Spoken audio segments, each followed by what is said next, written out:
Hey guys, I'm here to talk to you today about how I want you to do taggings in your post, because there is a thing down in the writer's checklist that talks about having one external link to a quality source and one internal link to a category hub page that the article belongs to. And I've noticed some of you guys do it and some of you don't, but I just wanted to make this video to explain it sort of so that I can show you how to do it, and so that I'm not always doing it myself when I'm editing, or I'm not having to explain it, because it's a little difficult to explain, at least in email. So what I did was, we're going to take this article, which is a Pistons article about the trade deadline. And I want to start off with first looking at the internal link to the category hub. And what you do with that is you go to the Detroit Jack City website, and up here, these are our hubs to things of the stories that they're connected to. So if we're doing a Lions article, you'd want to be on this page. Since we're doing a Pistons article, we'll be on this page. I don't know why I was on the Lions article, but I was. So what you do for the internal link is you want to take this this URL up here. And you just click it all together, you copy, and then when you put it in here, you want to put it over the first time that the team name together with the city and the name, or the college full name, starts. And then you insert a link like any other time you do it. And what you end up doing is you just paste it in here. I always open them in a link in a new window. You don't have to do that if you don't want to. I think it's totally up to you. If you get your things edited by me, I always put them in the new window tab. Again, that doesn't matter a ton. But then you put your URL, and when you're up here on your URL thing, on your URL link, you want to make sure that the HTTP, the little dot points and the 2 slashes are there, because I've had some of you guys give me posts to links, and what'll be missing is something in the HTTP link, and that gives you a broken link, and you don't want a broken link, because then the person clicks it and they take you to a link that doesn't exist, and it'll say the page is broken, and it's not going to make them happy. But so you want to make sure that that's there, and you just want to make sure that the whole thing is there, and it's super duper easy to just remember to check it. And you click add link, and then that link will be in there, and then when you view it, you can preview it, make sure it goes to the right page. So we preview it, and it opens up, maybe, my slow internet. But you go down to it, and you'll see it's in blue, which is obviously a good thing. And then whenever it lets you click it, you click it.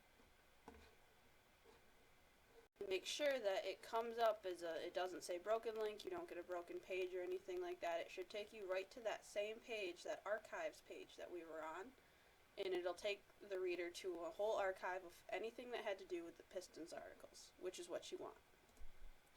So that's how that's done, and that's super simple and super easy, and I would like you guys to do that because, one, it's in the checklist, and it would be nice to have you follow the checklist, but it also takes our readers to a whole archive of things that maybe they haven't seen yet, and it helps them read more about, obviously, a team they wanted to read about, so it's always helpful to have that there for them.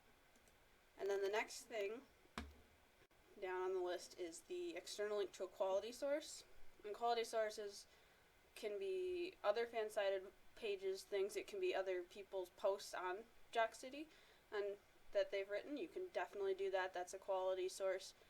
If you want to, you can use that. I use MLive quite a bit. MLive is a very reliable source and a very good source to use, which is what we're going to be using today on this one. So I've decided to use something about Brennan Jennings getting hurt. So you do the same exact thing. You just copy the URL out of the original link, and then you go find where you'd want to put it, and I think I was going to put it, and then you highlight the word that the article is going to take you, what the article is going to be when you click that link. So, if this has something to do with Brennan Jennings tearing his Achilles, I'm not going to put it in I'm not going to highlight it in the NBA trade deadline. So you want to obviously not do that, because it is pointless. If you click on the trade deadline link, you expect to go somewhere with a trade deadline, but when you get an article about a guy tearing his Achilles, it's just not a good practice to do. So I'll put it in Brandon Jennings, who tore his left Achilles tendon.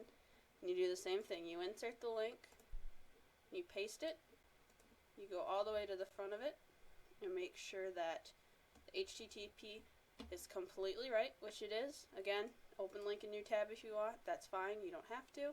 And click Add Link. So then when you preview it, when it comes up, we already had it opened. When you do it, you should be able to see it eventually. And it should, when you click it, it should take you to that article.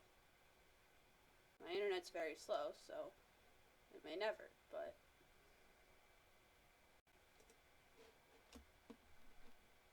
yep, and it takes you to the MLive article, and the HTTP link works fine, and it looks to be good. And yep, it takes you right to that article, and that would be, you know, you can check off those 2 spots on your checklist, and that is all you really need to know about links. There's another thing about linking players, but I think I'm going to do that in a different video, because that's a whole nother story. That's a lot different than these internal-external port links. So that's how you do those. If you guys have any questions, again, you can email me and I can try to explain them to you. If not, then you're pretty much set to go, and you know, enjoy your writing and continue to link nice things. So, goodbye.